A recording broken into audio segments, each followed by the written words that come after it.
జడ్జెస్కి వాళ్ళకి తెలియదు న్యాయం చెప్పడం.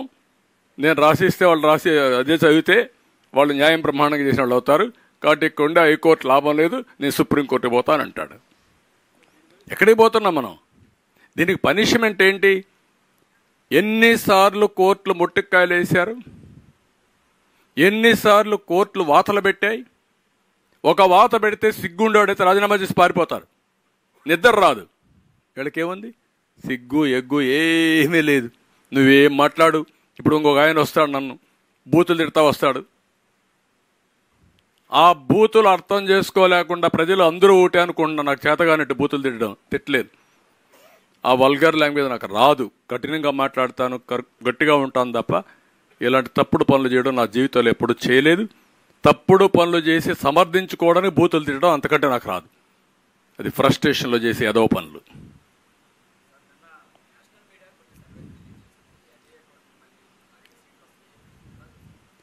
ఒక్క సీటు కూడా వేయాలంటే ఈ వైఎస్ఆర్ కాంగ్రెస్కి ఒక్క సీట్. జగన్మోహన్ రెడ్డి గెలవాలనా? మీ పిన్నమ్మ తాలిబొట్టు తెంచేసి బాబాయిని గొడ్డులు వేటుకు ఇచ్చేసి 5 ఏళ్ళు అయితే దిక్కు లేకపోతే నీ కోట వేయాలని అడుగుతాను. ఎందుకు వేయాలి? పులివెందులాళ్ళు వేస్తే దానికంటే శాపం ఏముందండి? దానికంటే సాడ్ న్యూస్ ఏముందండి? I'm asking straight question. మీరైతే వేస్తారా? నీ బాబాయిని నువ్వే చెప్పేస్తావా? అందుకే నేను అడుగుతున్న రాష్ట్ర ప్రజానీకాన్ని ఎందుకు పెట్టుకున్నాం పోతా అంటున్నారు. రాష్ట్రాన్ని కాపాడడానికి, భావితరాల భవిష్యత్తు కోసం. మళ్ళీ ఇలాంటి దుర్మార్గులు నరహంతకులు వస్తే ఈ రాష్ట్రం దిక్కుండదు, ఎవరికి రక్షణ లేదు, ఆడబిడ్డలకు రక్షణ లేదు.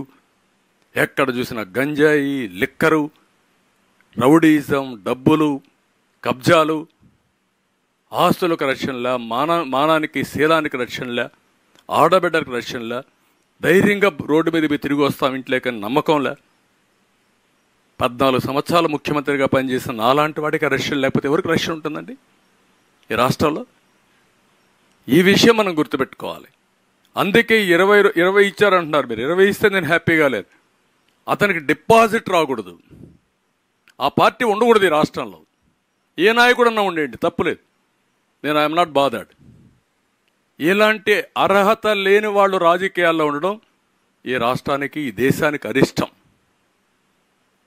అదే నేను చెప్పేది, మీరు గుర్తుపెట్టుకోవాలి. ఎవడన్నా పని చేస్తే కూడా మీరు ఎవరన్నా ఇంకా ఇది చేస్తే అది ఈ రాష్ట్ర కర్మ, మీ కర్మ కంటే రాష్ట్ర కర్మ అది.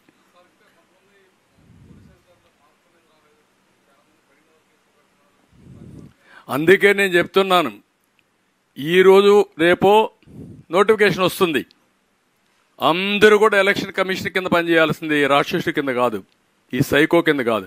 ఆ సైకో పని నిద్రలేస్తే కేసు పెట్టే వరకు వెనకబడి, ఆ కేసులు పెట్టిన తర్వాత ఎఫ్ఐఆర్లు పంపిస్తే ఆనందపడుతున్నాడు. దానికి భయపడి ఇంకా అక్కడక్కడ తప్పుడు పనులు చేస్తున్నారు. మంచిది కాదు మీకు అది. నేను చాలా స్పష్టంగా ఉన్నా, అన్ని సమీక్షలు చేస్తాను. ఇప్పుడు చేసే కేసులపైన ఎక్కువ సమీక్షలు చేస్తాం.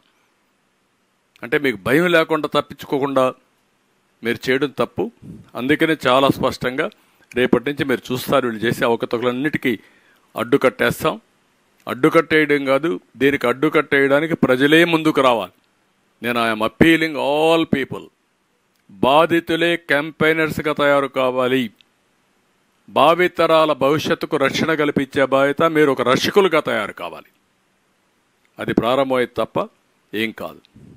నేను ఎన్ని మాట్లాడినా మీరు అనుకోవచ్చు నాకేదో కోపం. ఏం కోపం అంటే నాకు ఎన్నిసార్లు పొజిషన్ చూడాల నేను? ఎప్పుడూ ఇంత నాకు ఆవేశం లేదే. ఇది మీరు చెప్పండి, ఒక్క స్కామ్ మీరు చెప్పండి. ఐఎమ్ ఆస్కింగ్ స్టేట్, ఎవిడెన్స్ ఉందా లేదా దీంట్లో? ముఖ్యమంత్రి వచ్చి మాట్లాడడం లేదా? మీరు సిగ్గుంటే ఓటాడతారా? ఇంకా what is the right you are having?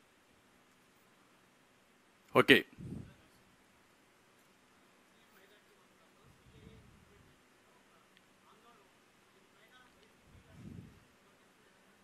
ఏది?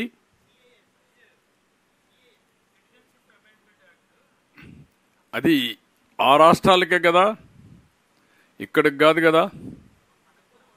కాదమ్మా, ఉంది. కానీ అందరం కూడా ఏ దేశానికి పోయినా, ఇప్పుడు మనం దుబాయ్ పోతే ఇది లేదా, సిటిజన్షిప్ లేదా?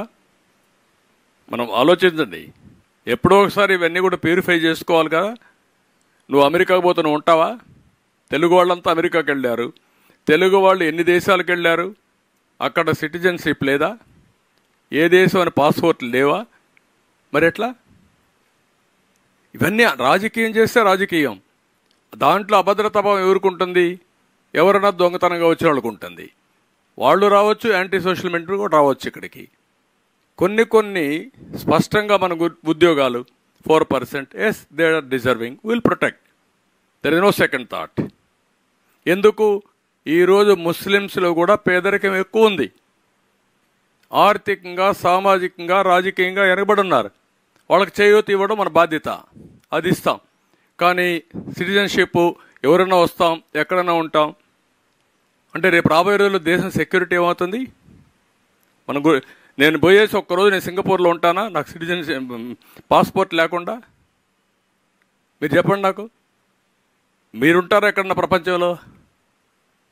పోనీ ముస్లిం కంట్రీస్లో మనం ఉంటామా? హిందూ కంట్రీస్ అని కాదు, క్రిస్టియన్ కంట్రీస్ అని కాదు, ముస్లిం కంట్రీస్ అని కాదు, ఎక్కడైనా సరే సిటిజన్షిప్ అనేది ట్రాన్స్పరెంట్గా ఉంటుంది. ఎవరన్నా మైగ్రేట్స్ వెళ్తాం, ఇమిగ్రేట్స్ ఉంటాం, కొన్ని రోజులు పాస్పోర్ట్ ఉంటుంది. అవసరమైతే అక్కడ సిటిజన్షిప్కి ఆ దేశంలో రూల్స్ ప్రకారం అప్లై చేసుకుంటాం, విల్ గెట్ ఇట్. అంతే కదా. అమెరికాలో కూడా గ్రీన్ కార్డు ఇస్తున్నారు, వాళ్ళు అబ్జర్వ్ చేసుకుంటున్నారు, అక్కడే సెటిల్ అవుతున్నారు. ఇవన్నీ ప్రాసెస్లో ఉంటాయి. దాన్ని కావాలని కొంతమంది రాజకీయం చేయడం కూడా కరెక్ట్ కాదు.